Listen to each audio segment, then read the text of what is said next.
নমস্কার বন্ধুরা, পম্পার কিচেনে আপনাদের সকলকে স্বাগত। আজ আমি পাকা তাল দিয়ে অপূর্ব স্বাদের একটা পিঠের রেসিপি আপনাদের সাথে শেয়ার করব। পাকা তালের সিজন প্রায় শেষের পথে, তাই পাকা তাল ফুরিয়ে যাওয়ার আগে একবার হলেও এই পিঠেটা আমার মতো বানিয়ে দেখতে পারেন।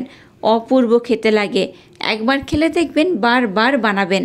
তাহলে চলুন দেরি না করে আজকের এই পাকা তালের অপূর্ব স্বাদের পিঠের রেসিপিটা দেখে নেওয়া যাক।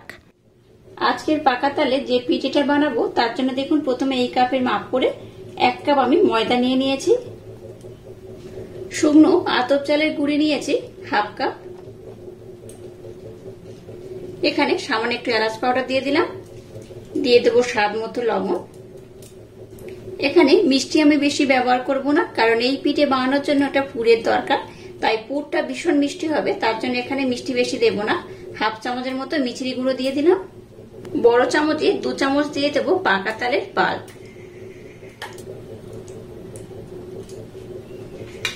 দিয়ে দেবো গরম লিকুইড দুধ।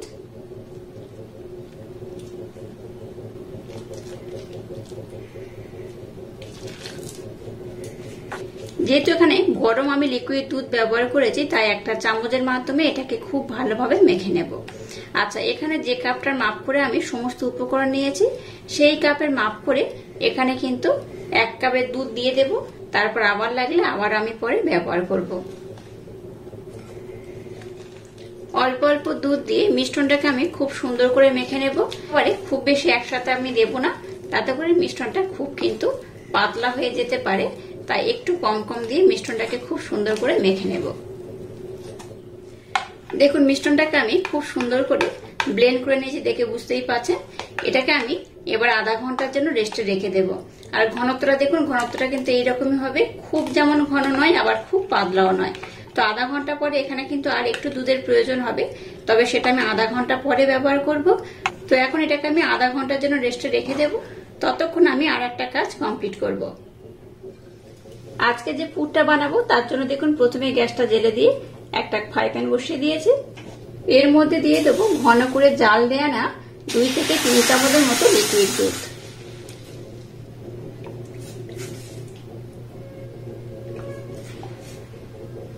এবার দুধটাকে একটু আমি ফুটিয়ে নেব। যেহেতু আমি ঘন করে আগে থাকতে গিয়ে জাল দিয়ে রেখে দিয়েছিলাম, তাই একটু ফুটিয়ে নিলেই হবে। এবার এখানে মিষ্টির জন্য 2 থেকে 3 চামচের মতো ব্লেন্ড করা মিছরি দিয়ে দেব।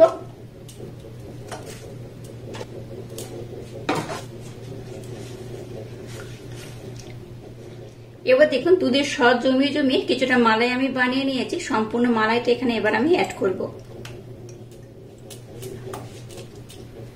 মালাইটা দুধের মধ্যে দিয়ে দিয়েছি, আবার এটাকে আমি একটু ফুটিয়ে নেব।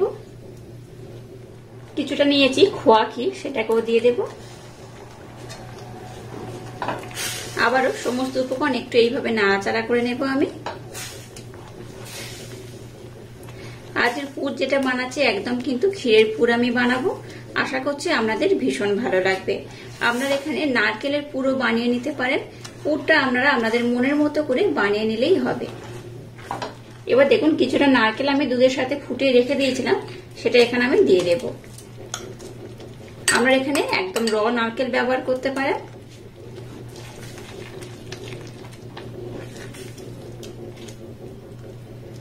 এবার এই মিশ্রণটাকে একটু ঘন করে আমি ফুটিয়ে নেব।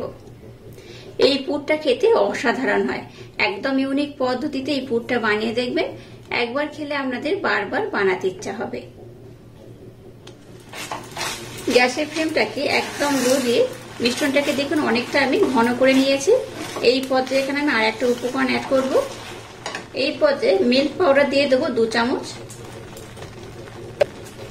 মিল্ক পাউডার দিয়ে এটাকে আমি আর একবার খুব ভালোভাবে নাড়াচাড়া করে নেব। দিয়ে দেবো সামান্য একটু এলাচ পাউডার। আবারও দেখুন খুব ভালোভাবে সমস্ত উপকরণ এইভাবে নাড়াচাড়া করে একটু ঘন করে বা একটু মাখো মাখো করে নিচ্ছি।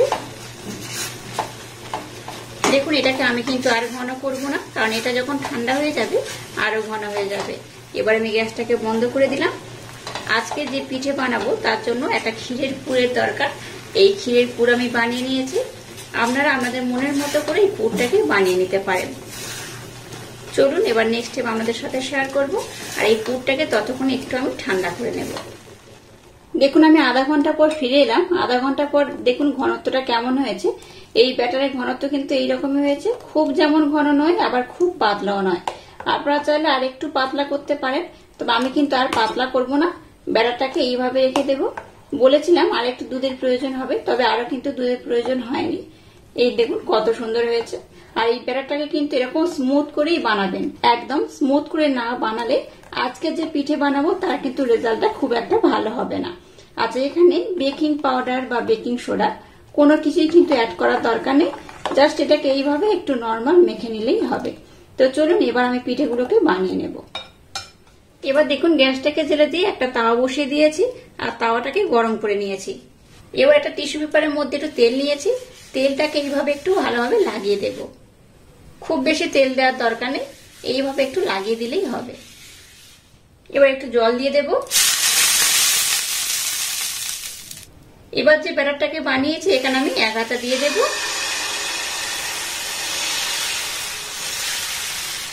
একটু ছোট বড় যার যেমন পছন্দ সেইভাবে বানিয়ে নিতে পারেন। আমি খুব বড় করব না, আবার খুব ছোট বানাবো না, তুলনামূলক একটু ছোট ছোট করে আমি বানিয়ে নেব এই পিঠেটা। প্রথমে একদিকটা একটু ভালোভাবে হতে দেব। দেখুন উপরটা ভালোভাবে হয়ে গেছে। এবার যে পুরটাকে বানিয়েছিলাম পুরটাকে এইভাবে দিয়ে দেব। দেখে বুঝতে পারছেন আজকে আমি পাকা তালের ক্ষীরের পাটিসাপটা বানাচ্ছি। একবার হলো ট্রাই করবেন, আশা করছি বাচ্চা থেকে বড় সবাই ভীষণ পছন্দ করবে আর খুব মজা করে খাবে। আমি এখানে 2টো হাতা ব্যবহার করছি, তাতে করে কিন্তু এটা মুড়তে সুবিধা হবে।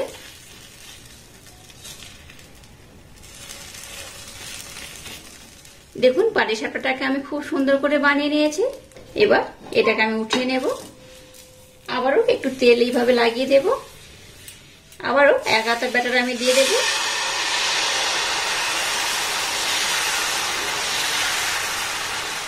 আবারও দেখুন এইভাবে আমি দিয়ে দেব।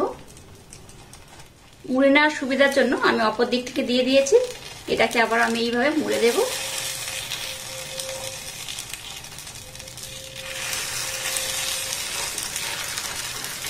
এই একইভাবে সবগুলোকে আমি সুন্দর করে বানিয়ে নেব।